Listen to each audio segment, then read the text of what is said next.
And we're live. Welcome, ladies and gentlemen, to this week's edition of the Petty and Ill-Informed podcast, where we will discuss the untimely death of Queen Elizabeth II, as well as other things. Joining me, as always, I have all three of my co-hosts tonight. Yay. Tom, how are you? Yeah, doing good. Thank you, Richard. All's well here. Three of my co-hosts tonight. Yay. Tom, how are you? Watching it as we're doing it? He always does that. He always has to turn it on, and then he turns it down. Yeah, sorry guys. I was trying to mute it and stuff, but then I would have missed my own introduction and things. How self-involved are you that you want to listen to a show that you're on? I do it so I can talk to the people in the chat. So it's not really a matter of being self-involved, is it? No, it's pretty self-involved if he's listening. I don't listen. I just turn it on mute and then I sit there. Yeah, exactly. But as you heard, he's actually listening. No, he opened up the thing and he just hasn't turned it down yet. Like, calm down. I do it too, but I have a headset so you can't hear it. I do it as fast as I can. Yeah, that's what he tells his wife. Oh, yeah. That's title of the title of the sex tape. Damn it. Do it as fast as I can. Suck it. You're on form tonight, Niki. I assume you're on your third split. I haven't done nothing. I'm doing stuff. I'm doing the moving thing. Yeah, she's moving. Give her a break. Give her a break. Yeah. That rapidly fell apart there whenever you started putting on Tom. Okay, well, Tom's doing okay. Niki, how are you? I'm doing great. I'm moving. Yeah. And otherwise, doing great. Yeah. And I hello everybody. Welcome to the podcast. And Richard's here too. There we go. Sorry, I was just listening to my own voice on the phone. I've just recorded that and I'm playing it back in my ear. we can all tell how Richard's doing this week. It's just being a dick. You'll have to give me a technology lesson, guys, and show me how you do it, because I bloody can't. It's called get a headset. Niki's right. The problem is that you're not using a headset. Or you can go and just mute the site, like right click on the tab and then mute it. Oh. In any case, what did you guys get up to this week? Well, it's been a. You go first, Niki. No, I moved. That's literally it.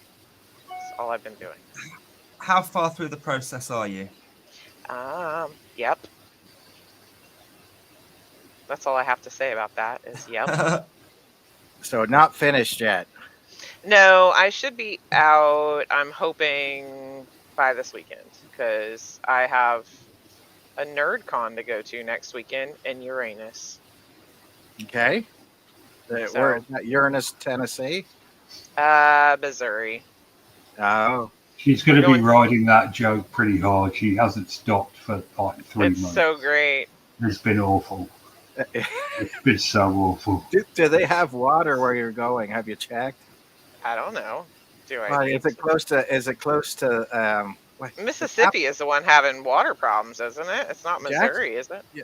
Oh no, it's like Jackson, Mississippi. What's the capital of Missouri? I thought it was. Springfield? Or is it Mississippi? It's Mississippi. I work in Mississippi, and it is Mississippi. Oh, okay. It's all the same to me, brother. I mean, sister, I don't know. I get it all screwed up. But where you're going does have water, so that's good. Yeah, we have water. But yeah, Mississippi is what you're thinking, and they currently do not have water. Yeah. That's a bad look though. It really not having water. Yeah, absolutely. In the state capital. In the state capital. I mean, and it's like not one of Jackson. It's Jackson, Mississippi that is having the issue, I believe. Yeah, and that's in a song, Jackson, Mississippi, like Harlem, Jackson, Mississippi. Something finer than a fresh dress hippie. Too hot. Call the police and the firemen. I'm just going to stop you right there, Kevin. Oh, I'm just saying. For no reason, just stopping you right there. Just stop. If it's the state capital and it's in a pop song, you would expect the taps to come on. I mean, you know, like yeah, whenever, if you talk about walking in Memphis, I'm gonna sing along. yeah, exactly. That's all I'm saying. Is can we please just fix stuff that needs to be fixed? And neither No, we can't because it costs money, and hoarding money has become the sole reason to exist. Well, Yes. apparently that's one of those things. It was like the other day somebody said, Sam said to me about the water pipes, and I said that's terrible. You know, they've known about this for 10 years and still can't seem to get it managed. That they Yeah. could fix it. And well, Flint, Michigan's been going on and on. I mean, I don't even think they've still fixed theirs. But Nah, theirs isn't fixed. yeah, so It's I mean, drinkable, but yeah. it's not. Apparently in America, your skin color dictates your water color. Yes. The darker you are, the darker the water is. And I don't think that's a good move. I just don't. I don't think that's a good move. So anyway, just clean it up, people. Clean it up. Brilliant advice from Kevin there. That's Well, I mean, you know, all I'm saying is, you know, like I said, I grew up next to a lead mine, so this is a perfect example of all the things that can go wrong with you. If you want a ladder of all the things that can go physically and mentally wrong with you, from growing up next to a lead mine or having water from a lead pipe, give me a call. What's going on there? I don't There's know. some kind of an Amber Alert going on. I don't know. Not that I'm aware of. Oh, okay.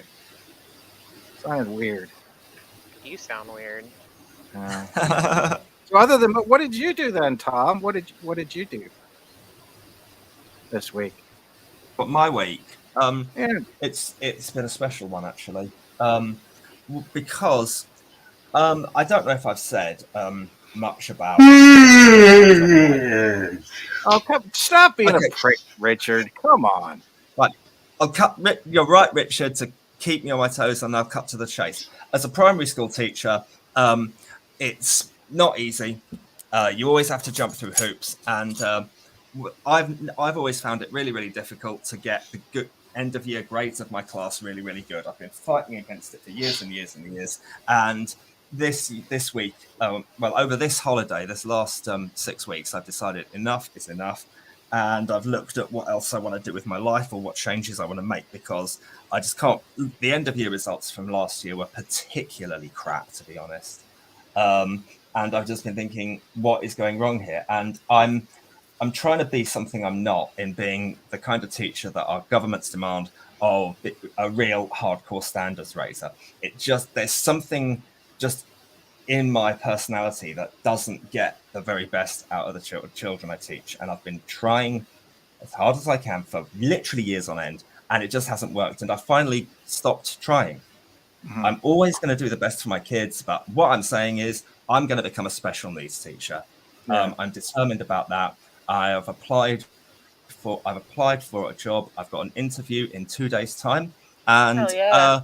I couldn't be happier about it. Even if I don't get it, I'm just so resolved to a switch has just flipped in my mind that says you are not your children's end of year grades. You are, it sounds like a cliche, but it's something I've very much struggled to believe. And it's been very, very, it's been a lot of on and off anxiety and an ongoing sort of undercurrent of fear, really.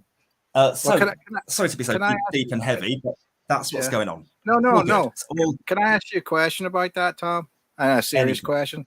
How do they determine? Is that determined by your grading system, or is that determined by standardized testing, or how did they determine how the children did? It's the latter. It's all standardized testing. Yeah. I hate standardized testing. It's terrible. Load of tests. I think it's horrible for the students as well. A load of tests that they. Yeah, they have to do three maths papers, one reading paper, and you're assessing writing all the time. There you have you have a form of tick boxes to fill in that assesses by grammar how and by imaginative content how sophisticated and how good a piece of writing their work is. And you have to do that. I don't know, about 20 times a year, maybe. No, it's 18. Right. You have to do that 18 times a year. Right. You every 2 weeks, basically, you assess a piece of work like that. So it's and I've just sort of had a bit of an epiphany this week, as I said, where enough is enough. It's just caused so much underlying stress over the years, just trying to, because you're always it happened last Thursday. We had our first day back, our inset day, and the head of our academy stood up in front of a hall full of all of us, big cluster of schools, and she was really positive, and she said how well overall our schools are doing, and what our percentage scores were, and I'm like, and I'm somebody, and I just could only feel that I'm someone pulling it back in the other direction. Yeah. Because that's what the statistics tell me. So that's when I thought, yep, I'm out, and I did something about it. And it's great to have gotten an interview on the first time. Whether or not I get it, it's going to be such a valuable experience, and I'm sure it's just going to be the start. I'm being really nice to the people at my school about it. I'm saying to you exactly the same words as I said to them, and I said, I shake their hands afterwards and stuff. That our head and our deputy head, it's all good.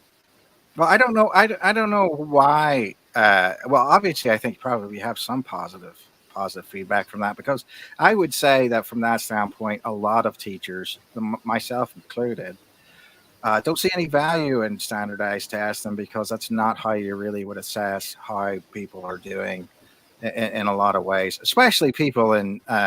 You can make the argument that people of a lower socioeconomic background or different background, immigrants or things like that, don't take standardized testing the same way, and the tests aren't written for people who are different. So in a lot of ways, I've become a troublemaker, because I say, well, if 95% of my class are Native Americans, sometimes it's going to create conceptual problems for people with standardized tests. And of course, they don't like that. You see what I'm saying? But I mean, it's true. I mean, the bad part is whenever you tell them things that are true, they don't like it, because then it creates problems for them. And I get that, you know what I mean? So from that standpoint, they'll be happy to, have you cut off the wee branch that you're on and say, fuck Tom. But at the same time, I agree with you from the concept of from what you have to do. You have to like what you're doing. You have to love what you're doing, and that's why you need to find what you need to do. So I'm encouraging you, but then again, it's one of the reasons why you can't find teachers to teach in America anymore. Nobody wants to do it, because again, we're being told what to teach by people who have never taught. For people's agendas that are not ours, because they think that we have agendas that we don't have, and that's the way that goes. That's the way. And then you end up being in a situation.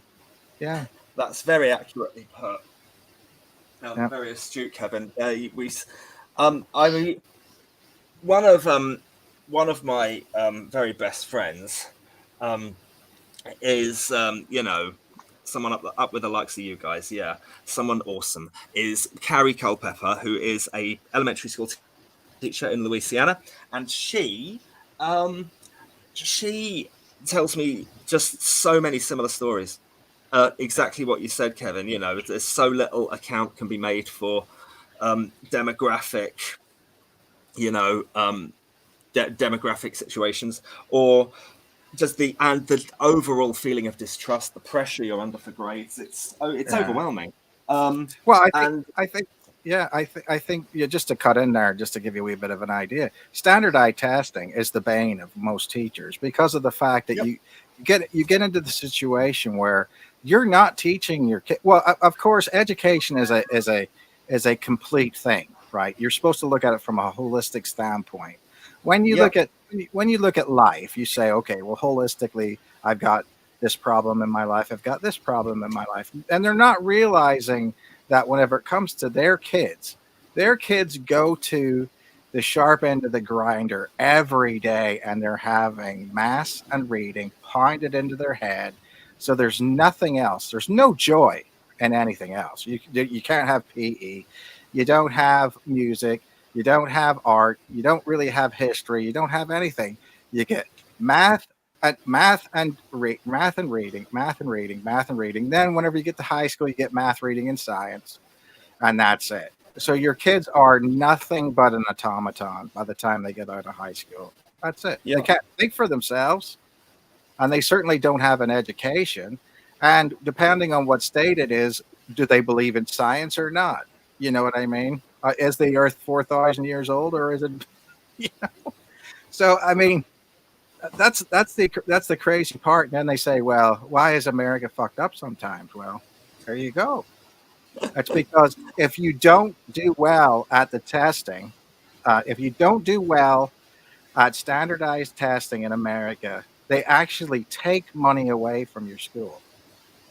So the worse you do, the less money you have, and you never get caught up. Yep, which completely makes the scores worse. So you get even worse money. Right. And you can't do anything to get better because you're just repeatedly in a cycle of we don't have the resources, so we can't teach. Yeah. We can't teach, so we don't get the resources. And then because we want money, that is so harsh. Yeah. Because we want money for stuff like kids and stuff like that, then we're communists. Yeah, that's why when they talk about systemic racism, it's not just police and stuff. It's because the HOA formed these different places where black people could live and white people could live, and it segregated them off. And because the black cultures had less access to good paying jobs, they make less tax money, therefore pay less taxes towards the schools. The schools fail. Schools can't get above because they're failing. Well, I think that what we don't find out and what people don't realize is that, you know, Seattle's a very diverse place. When I mean by diverse, I mean money-wise. You know what I mean? There are very, very rich neighborhoods in Seattle and very, very poor neighborhoods in Seattle. And from that standpoint, Seattle actually is one of the most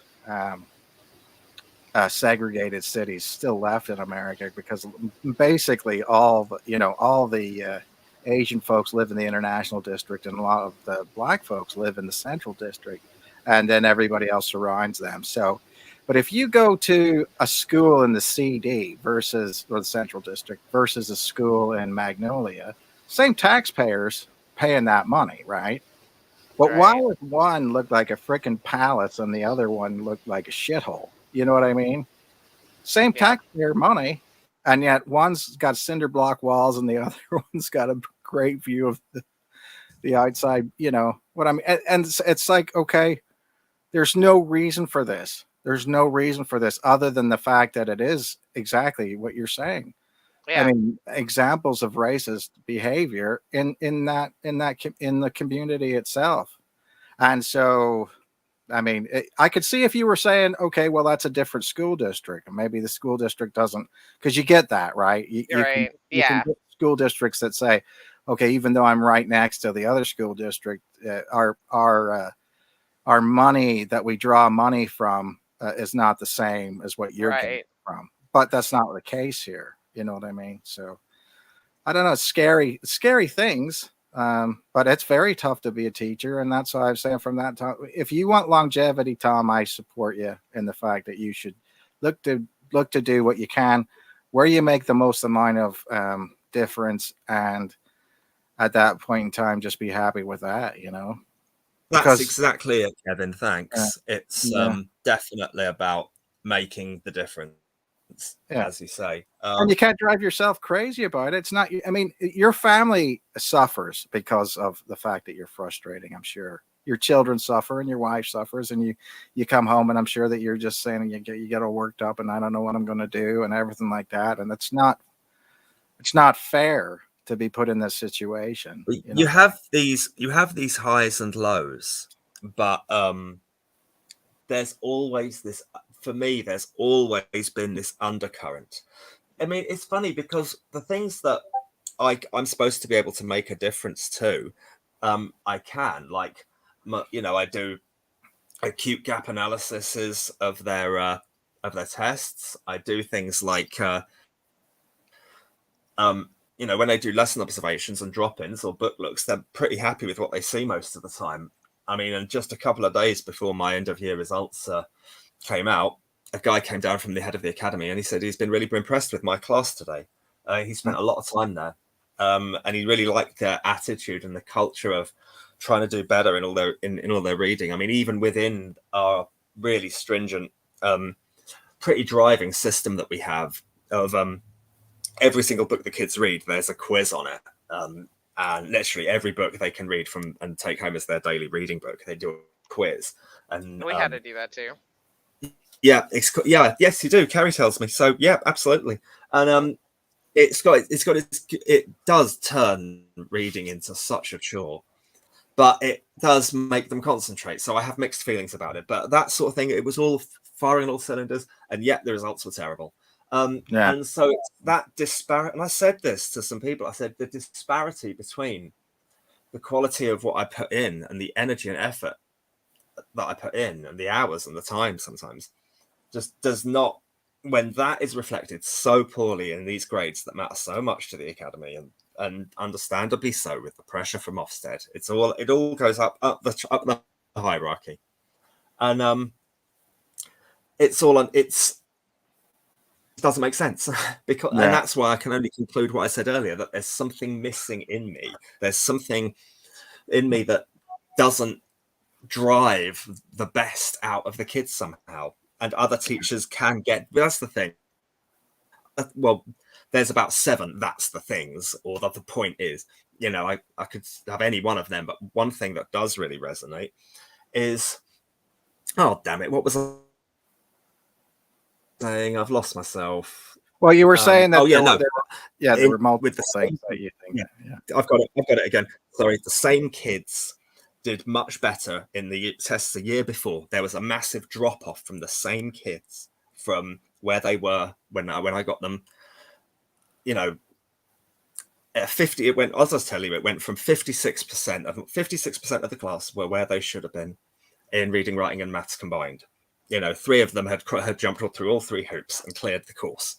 56% of them. That dropped to 30% at the end of year 5, and that is. I said to my deputy head teacher, I said, I can't live with myself with, having kids perform that poorly under me. I can't live with myself. Right.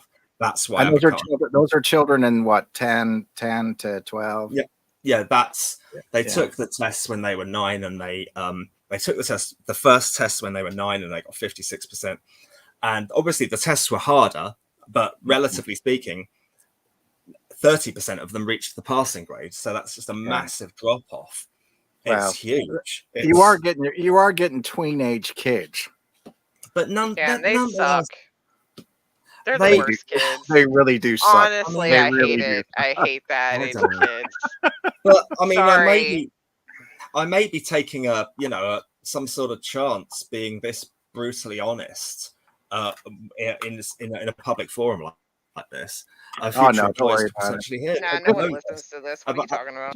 Just say you were saying it, and I said it, and you agreed with it or something. I mean, because you were trying to be nice, because you were afraid of me. I stand by every word I've said. I'm from Northern Ireland, I stand by every word I said, and I've not insulted Northern anybody. Ireland, and we know you're crazy. Yeah. I don't believe I've insulted myself either, anyway. No, don't worry. I was just say he was trying to he was overwrought about the Queen dying, and I was trying to console him about something, which I am actually sad about it, and I know a lot of people would say that's not it. I mean, I have friends who could care less, and they say, well, I would about these different types of things, but I think that whenever you're talking about the Queen. And there was a lot of people in America who are really upset about the fact that, that the British Empire was this colonizing empire that went around the world. And, people in British Guyana and those different places like that had to, or British Honduras and those places were colonized by British folks. And all that, which is true. But to different people, the Queen was a different thing, and I don't think necessarily people necessarily put that together. That whether you're a head of state, I mean, obviously, if you were in the military in Britain, she's your boss. She's the head lady. You know what I mean? She's the boss, and that's it. So you do have an attraction or you have an attraction to the Queen we know. Well, no. Tom doesn't. It's an affinity, because whenever you are taking your oath, then it's to Queen and country. You see what I'm saying? You are taking your oath to Queen and country. That's the way it is, and we're versus and a lot of different things. So whether other parts of her life were great or not, or whether the idea of anything has been great. I mean, obviously, the Queen, in my opinion, has had to, in the last 70 years, really take on the shrinking of the British Empire to almost nothing at this point. You know what I mean? After World War II, whenever she was there, you still had huge parts of the world that were at least under British control. And now you don't. I mean, you've got maybe some people that have, Commonwealth attachments to it, but it's a tiny little. It's tiny. The British Empire, the British Isles are tiny. You know what I mean? And the very fact. Are they tiny? Well, I mean, the very fact that anybody really talks about them with any consequence. I mean, to be honest with you, and I mean, I'm saying this as a British citizen, but the very fact that anybody talks about it with any consequence has to do with the past and not necessarily the future, unless King Charles or King William in the end turns it around, they're sort of. It's a different thing. So are we going to change to a royal family like the Dutch or the Danish royal family, or sort of the Spanish royal family, where it's just you don't really even know who they are? They show up every once in a while in their suits and their military uniform, and that's it. I don't know. I didn't even know that Holland had a king. Well, I think they do. I think I'm just making shit up. Belgium does, and I think Holland does, and France does. Not France. No, excuse me. No, Spain. No, France definitely doesn't. Yeah, and maybe Portugal, but I don't know. But the key thing about it is that a lot of these guys are, they just show up in a regular sort of Armani suit, and they work as architects or whatever, and it's you work with the prince, and that's it. So a lot more of what you would imagine that Harry's doing now that he lives in America. You know what I mean? So he's showing up tables. Wow, come on! You're never going to wait tables. It's got cachet. That's all I'm going to say. The fact that I mean, a lot of people say Harry's got a lot of heart, but not necessarily a lot of brains. But I would agree with that. So, which is why he's my favorite. Yeah. Did you ever see The Windsors? I'm pretty sure that was the most accurate portrayal of him ever. But I mean, he's always been my favorite. I don't know for sure. I've never met the man. I've been around other people. I mean, I know I've got family members who were very intimately involved in some of, and I don't mean sexually, but just intimately involved with some of the things that are around the soldiers that guarded the Queen and the family and things like that. They weren't directly in charge of it, but they met the Queen in all these different places, and they were nice. And I don't want to name who they are because that's it's a bad thing. But you have to be careful about that kind of stuff. But it is it is sad, and in a lot of ways that the Queen is gone, and I think that she. What I always find interesting is that one of the things that I find interesting this week is that the whole idea of the keep calm and carry on British mentality type that they said that we were all saying in the Second World War is completely bullshit. But we never said that in the Second World War. And so those signs that they put up, these keep calm and carry on signs, were never actually issued by the Home Office. They were meant to be issued if the Nazis invaded. If the Nazis would invaded and they took over parts of of England and things, then they were supposed to put them up that said "keep calm and carry on" under the Nazi occupation. So they never actually used those, but people have now convinced themselves that they were all over the place. Wow! But they never did actually issue those. So it was because it was interesting. There was one guy who saw that in a shop window, and he bought it, and then he was the one who printed it, and then he claimed copyright on it. So that became a huge copyright issue. So if you ever read about the Keep Calm and Carry On, copyright issues from that, because the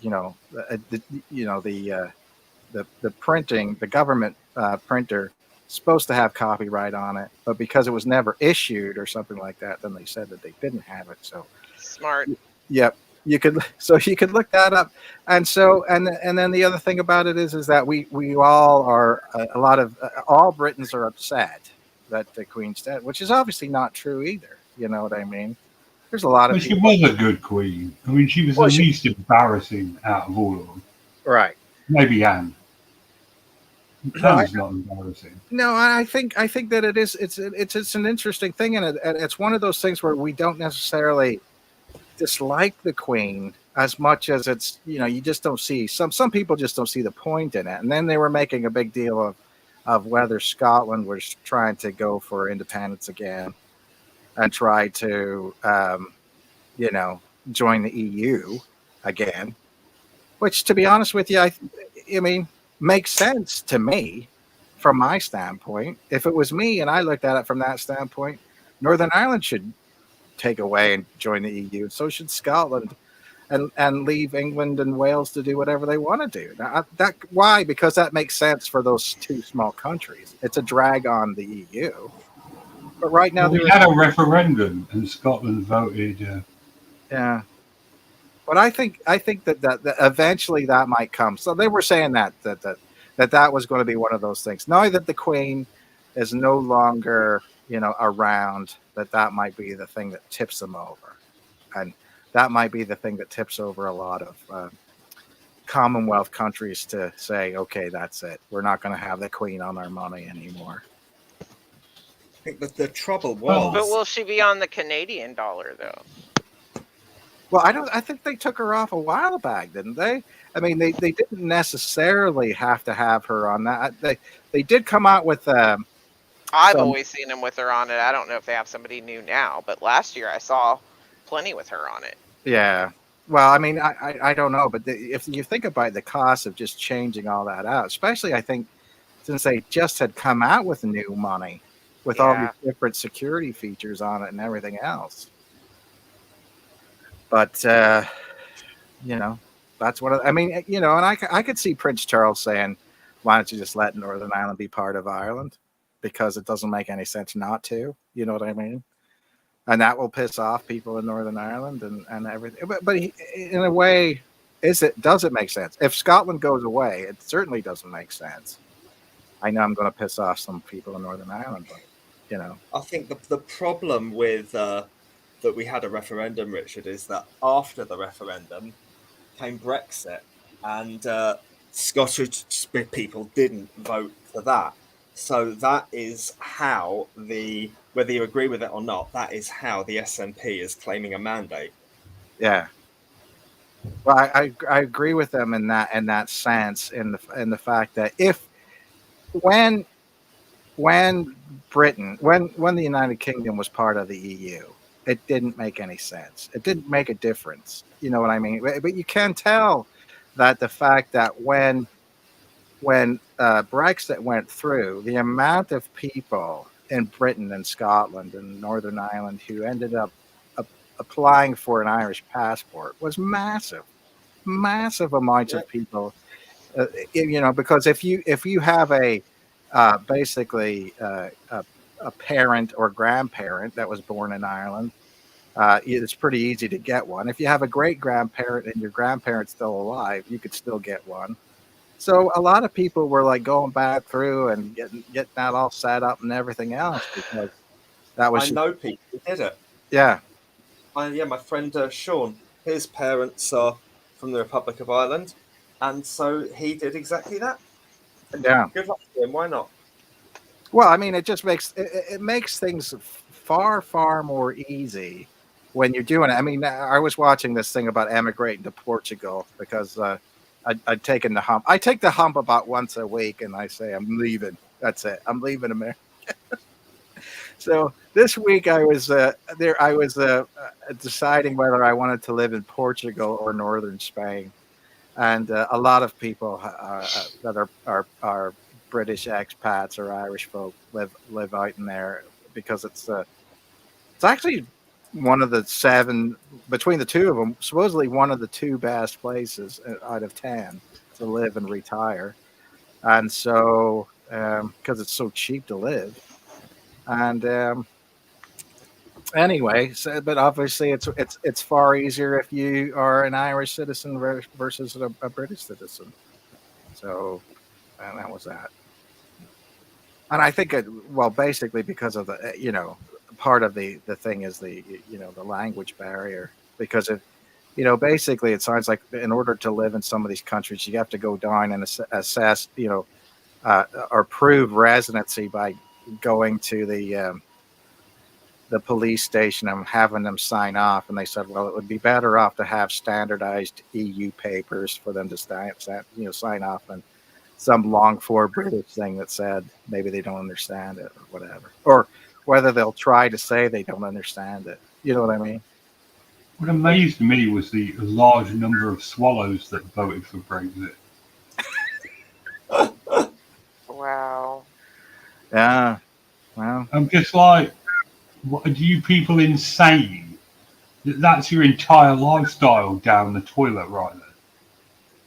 Yeah, I don't think that they. Yeah, well, the thing about it is that they, these pockets of expats that live in certain countries. It sounds like it's almost like they take over certain areas. You know what I mean? They absolutely do, and they refuse to learn the language as well, which I think is really disrespectful. Yeah. So I said to my son, I said, well, where would you go in Portugal? And he said, well, there's a place. I think it was called Albufeira. I'm not sure for sure, but he said, yeah, everybody speaks English there, and everybody that works there is from West Africa. So it's the sweetest people. So it's like there's no Portuguese people there at all. You know what I mean? It's just basically sort of Britain on the Atlantic coast. Sounds lovely, to be honest with you, but I just I have a mental block with the whole thing. But anyway, you never know. One day I might pop up on the thing and I'll say I'm calling for I'm in Portugal. Somehow my house burned down. I collected all the insurance, and I am now broadcasting from Portugal. Anyway, or Inverness or Glasgow. Take me with you. Stranraer. Just saying. I think if I could be on on the other side of the is it the Solway Firth there that you go to, Richard? Where do I go? Whenever you're rowing. We go to across the Solway Firth. Yeah. Up the River Annan to the Annan Harbour. So I basically I think what I would do is get some dynamite or something and then just put them on like little remote controlled boats. Head them out towards Richard. But so the Queen. So this is the thing. Everybody, and so some people are really upset about the fact that they're showing it on the TV here, and it's 10 days of mourning. And I don't think they officially know that this is going to continue on for another 8 days. Although they did make King Charles the king today.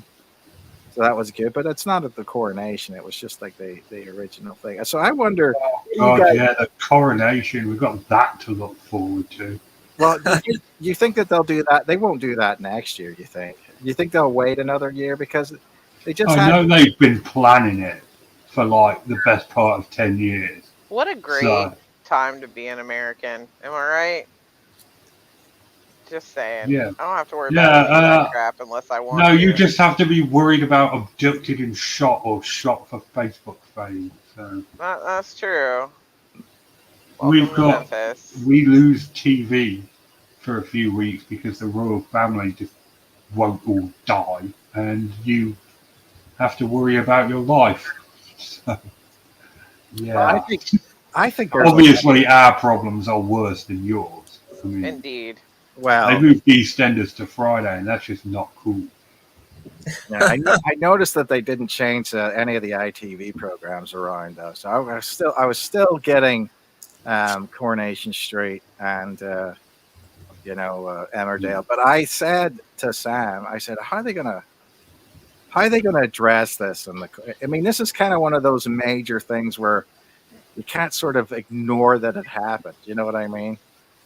So it would be interesting to see how they do it. You know, how they bring it in, whether they talk about it or not. I don't know. I would hate for you guys to get your EastEnders, not to be able to watch it. That'd be awful. That's the best. That takes first world problems to a whole new level, guys. I mean, this is. I'm glad we all know we're joking, because otherwise that would be truly pitiful. I'm not joking. Yeah, Richard. I want to know what's going to happen with Phil and Kat's wedding. Is he going to stop Keeble or what? And they say that Alfie's coming back next week, and that's going to change some shit up. And what happened with Frankie? Just there's too much going on EastEnders to miss a week. All right, for any reason. Yeah, well, it's hard because they didn't show any of it last week from the week. So I mean, the fact that I know that the wedding was coming. The Alfie coming back is. I think good news. I think they need Alfie back, to be honest with you. I don't know why they say Alfie was. I mean, Alfie, when he was on EastEnders, it was one of the better times. And Phil's a prick, dude. So I don't understand why anybody really gets that upset about, Phil ratting everybody up and all this other stuff. If I have to hear the Mitchell Empire one more time. I was just going to say, I can agree with you on that much, definitely, because there was an episode once where literally the entire episode was Alfie was trying to find a condom so he could have sex with Kat. And he just literally spent the entire episode going round like garage after garage that had sold out. He ended up getting himself arrested somehow, and he called the police officer a muppet. And, I remember that episode. As they were escorting him out there, he started humming the Muppets tune. It was just absolutely hilarious. I wonder seriously in that situation whether he was trying to, not impregnate Kat or not catch something that Kat had. Could have gone either way. Yeah, that was. I think it was. Oh, mate. I'm sorry. I'm sorry. You know what I'm saying? Hey, listen. I adore Kat, and to be honest with you, I would have been all over Kat if I was on the show. But you do know, girls. Some girls, and I'm not trying to say it like there's anything wrong with that, because there is, in my opinion. I'm saying stereotyping misogynist. No. Hey, listen. Tom, I've been a boy for a long time, and I know one thing: you can't wear it out, so it doesn't matter to me. You know what I mean? I'm anything with, but I'm just saying from that standpoint, it wouldn't bother me. All I'm saying is, like I said, it's either way, it was good. That was a bit of bands. That was too much, maybe. Too much banter, mate. It was a laugh. It's cool. Too much banter. That was too much of the village. You know what I mean? It's cool. you could have said exactly the same if the episode had been cat running around. So yeah, I'm exactly. nothing about, mate. Exactly. I know you're solid. Don't worry. Yeah. So, what do you think? What do you think they're going to put? The Queen is going to be buried in Windsor Castle, well, they read out what the whole plan was. I didn't pay that much attention. Apparently, the funeral's 10 days after her death. right. So it's going to be next Sunday. Right. But it is interesting that they're not going to put her in Westminster Abbey.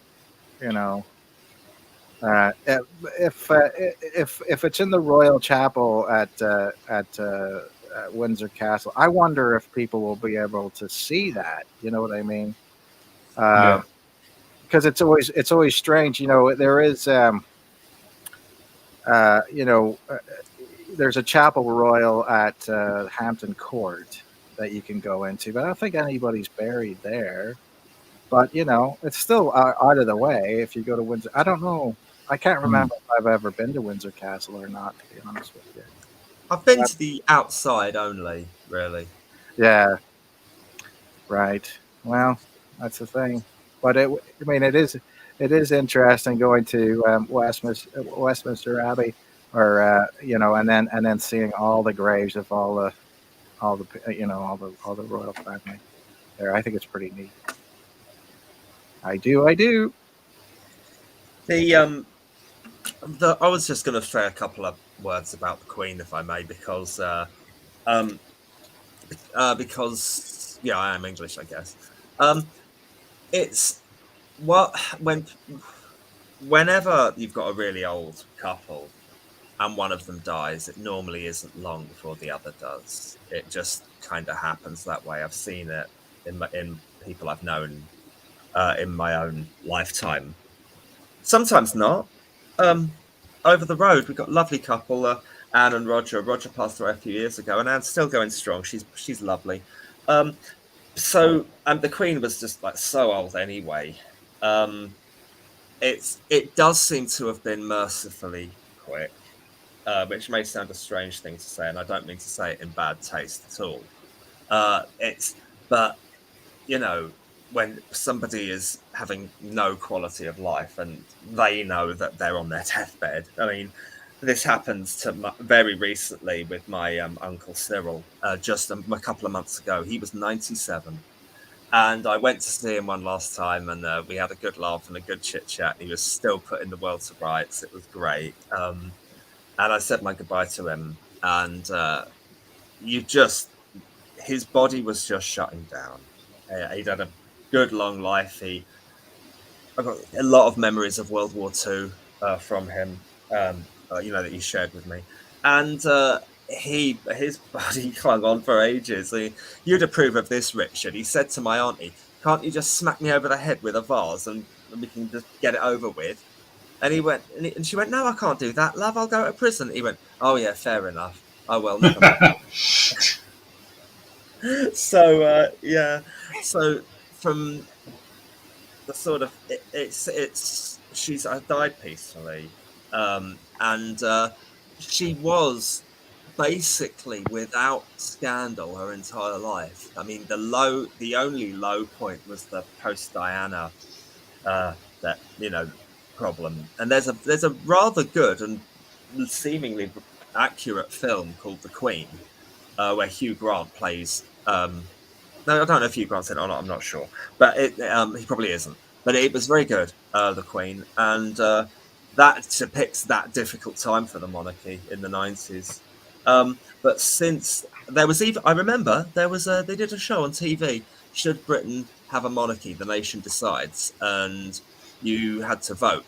I was young and very left, and I actually voted against at that time, though I think I'd be very unlikely to do so now. Because she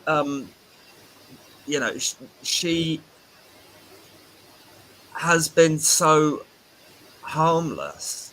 There's only been positivity coming from Buckingham Palace. I mean, yes, it is extremely aristocratic, wealthy, and opulent. And the weird thing is that so much of the power of the monarchy doesn't seem to come from the monarchy, but from invisible forces behind it, known as the firm. Right. And this whoever or whatever is the firm is a real shadow thing, but it's the people who would say, okay, William, you're going to marry Kate. This is what you got to make sure you get right, and not this and this and this. And that system has fallen apart terribly with Harry and Meghan. And it's all gone wrong with the firm, it seems. But nonetheless, regardless of this firm and its mysterious movements in the shadows, the Queen herself has been so positive. She did two or three things I can think of that were wonderful.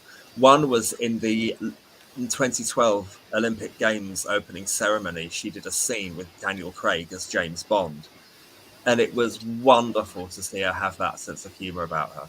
And then just this year for her Jubilee, she did a scene with Paddington Bear. I don't know if have you guys all seen that? Yep. Richard, did you fill the vomit bucket with the sentiment? No, I liked it. It was very sweet. Oh, well, there you go. If it melted even Richard's heart of ice, then you know that it was something special. And it really I was actually a fan of Elizabeth II. I thought she was a good queen. I think the monarchy should be over now that she's dead. I can't believe they're putting tampon bloody Charlie on the throne. I mean, I genuinely thought they were going to skip a generation. Well, that's what they were talking about for the longest time. They should have. He's a bloody liability. Well, King Big Ears. I think that the issue is that the Queen, because she was a female and could shepherd the country, she was almost like everybody's granny. You know what I mean? Yeah. She became like everybody's mom. She became like everybody's granny, and so it was like in times of chaos or whatever, she had a very, very sort of, even though we don't know, we really don't know that much about her, because if you're a subject of the Queen, you don't really get to know her. You don't really get to know any of it, but you could tell that she genuinely seemed to care. She never gave up on anything. She held it together. She went through her own trials and tribulations, of course, but I mean, she never, it was one of those situations where she never let them see her sweat. You know what I mean? So whether she was up to her eyeballs in it or not, she acted cool. And so I think that from a lot of standpoint of that, that's it. Versus a male forcefulness that King Charles might bring to it, and then bringing along Camilla, who I think is not going to be viewed as a very loving woman. You know what I mean? I think that it's a very, very hard. I mean, if Camilla had been maybe Diana, or who we thought Diana was, that would have been one thing. You know what I mean? If it would have been Charles, Diana, but surely that's the firm again. Yeah, right.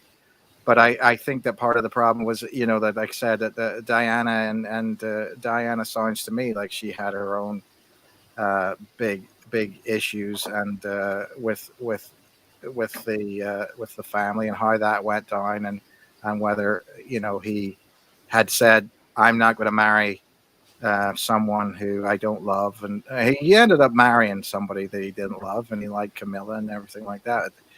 There's a lot of scandal brought up in that, and I thought that for sure, because of the fact that he had been divorced and she had been divorced, that maybe that was going to set him out of the thing, and you could have had a young king, William and Kate, and then at that point in time, everybody would have thought, okay, well, it's kind of like Camelot, you know what I mean? Now it's just going to be two old people shuffling around, and then they're going to go through it, and then I think the popularity of the monarchy is going to go down, but I suppose that they don't think about stuff like that, whether that's important or not, Well, I think the stigma of divorce, I mean, that has become normalized to every level of society now. I mean, that really is. There's no. I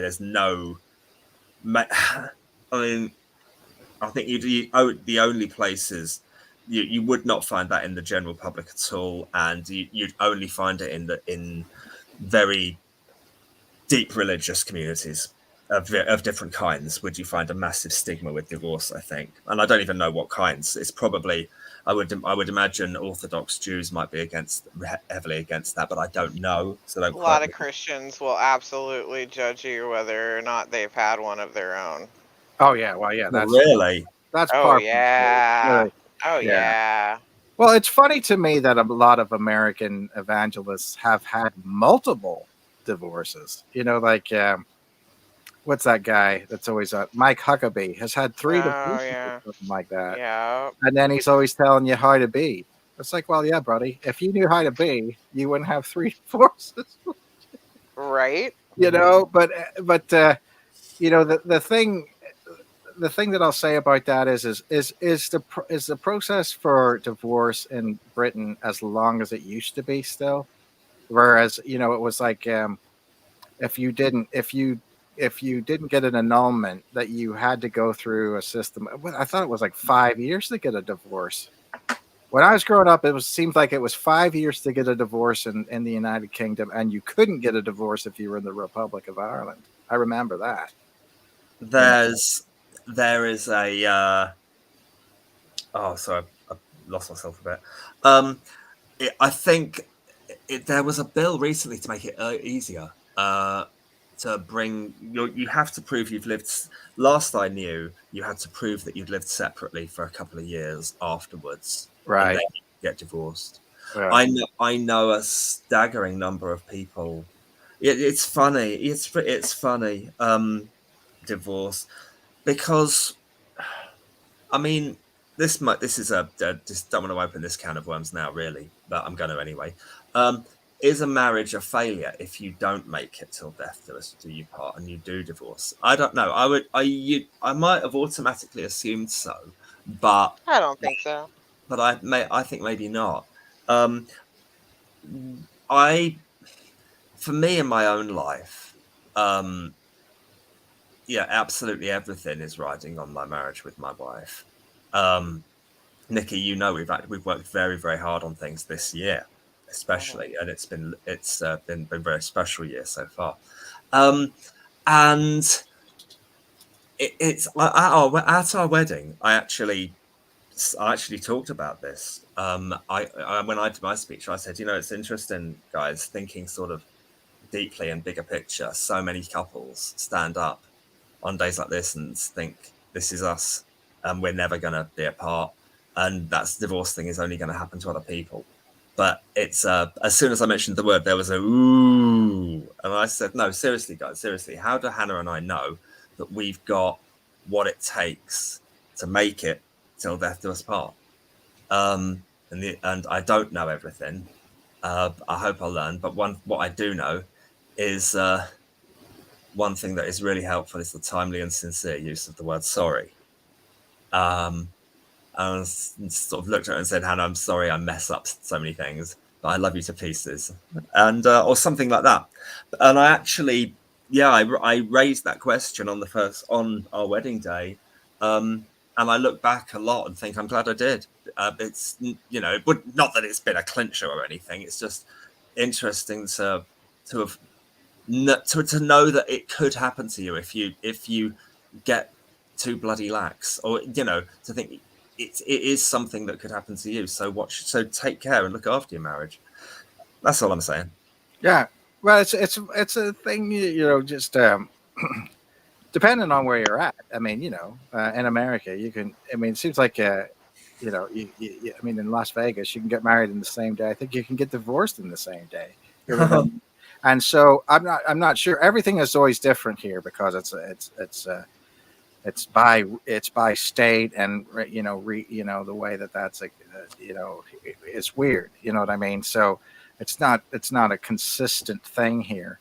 But I think part of the issue is, again, it's you know, I remember whenever I have been divorced, Tom, and I was married to an American lady, and you know, it was you know, It was just like, we're getting a divorce and that's it. And I said, is there anything I can do to stop that? Nope.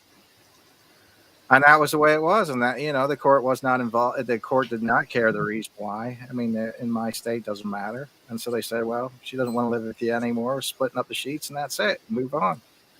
So was there any, I don't know about this at all, of course. Was it right out of the blue, or did you see it coming, or what? Oh, to her it wasn't. To me it was out of the blue, because I just had blinders on and I didn't want to see, you know what I mean?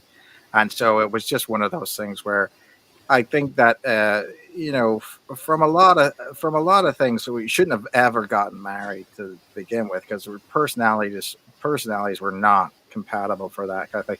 We're great friends. We are great friends now. Oh, that is always so good to hear. Yeah, but from living together and what we wanted out of different things, it was just not.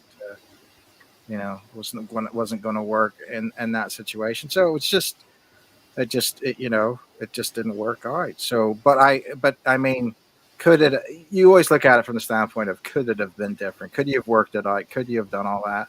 Maybe, but I don't know if it would have been perfect. You know what I mean? I don't feel you might have actually got to the thing where you were comfortable living in a situation, but not really. Yeah, it wasn't happily ever after that. It would have never gotten to that stage, So that's the hard part. Although I would have preferred it, because, to be honest with you, I mean, I was a Northern Irish person raised in the Presbyterian Church. I mean, getting a divorce is like a big old sin. You know what I mean? It's like you just don't. You don't want to go down that road, and then you go back and you say to people, "This is what happened," and then they say, "Well, in that situation, you couldn't necessarily do anything about it," Yeah. But that doesn't mean that they're welcome to marry me again in the church if I went back and asked. Yeah, interesting. I might have to go to. I mean, and I wouldn't go to a church and get married again anyway. I would get I would just get a civil wedding. I am, not. I am married in the sense of marriage, not legally to my wife, no, but married in the sense of all the other things, where you commit to each other. But that's an interesting thing too to talk about someday. Is when did marriage become a legal transaction? It was always a legal transaction. It's fairly new that we marry for love now. I mean, that's a new thing. Right, we don't. But I'm saying the paperwork part of it. Back in the day, you used to be able, if you were in English common law marriage back in the day was, I marry you, you marry me, right? That was it. You didn't have to do any paperwork or really even say anything to anybody. It was good to have a witness, because a lot of people were saying then later on that, maybe they weren't married to this other person. I was never married to you, Jim. You know what I mean? Right. And so that's whenever the witness part came into it. But it was one of those things. And then, you used to have really weird sort of marriages in medieval times where I think you could get married outside a church by a vagabond. And he had to be like a homeless person or something. And, some of the weird things that you had to do on that was kind of a weird wedding. I mean, so that's weddings are definitely strange, and I don't know if you really necessarily I the way I understood it, and I don't know if it's true or not, and I may be talking about like a plot, but the way that I understood it is that people started having to get married and having a license because of interracial marriages, interfaith marriages, and things like that, and they wanted to regulate that, especially whenever it was like getting married to a Native American or getting married across, white or black things in America. But that doesn't mean it wasn't true in other cases. But that's a lot of things. But that's got nothing to do with the Queen. Well, that'll wrap us up for this week. So, who wants to pick a topic for next week? Well, it'll still be the Queen. The Queen. It'll still be the Queen, won't it? Yeah. She'll be married. She'll be put in the grind next weekend, I think. And that's it. 10 days of official mourning, and we're only 2 days in now. So, or is this something? It's going to be a long week. It will be, and we're not going to know what happens to Alfie, and we're not going to. I mean, the only thing that I think that they should just re-show the episode where King Charles goes to the Queen Vic, and they all talk to him about your great grandmother was down in our calf back in the old days. That'll be great. So no one has a topic for next week? I'm not going to be here next week. You're not going to be? Well, there will be a topic because, the speed of sound and light and everything else is happening. There's a lot of different things going on. I think, it is interesting that, there was a guy in Canada that stabbed 8 people and was going across Canada stabbing people. The people down in Niki's area just stabbed a bunch of people. No, he shot a bunch of people. Oh, was it shot a bunch of people? It's America. They don't shoot people. They don't stab people. They shoot. Yeah, it's America. They shoot people. If someone was going around stabbing people, we'd be like, why hasn't someone shot him yet? What's up with that weirdo? Well, right? it's harder Why to stab people when you got guns? Well, it's harder to stab people. Well, this can be next week's podcast, people. Yeah. Stabbings and shootings. Is it easier to stab someone or shoot them? Shoot them. Well, that's going to be a very quick show then. We will return next week, despite the hopes of many. It's good night from them, and it's good night from me. Night. Good night. Thanks, everyone. Good night.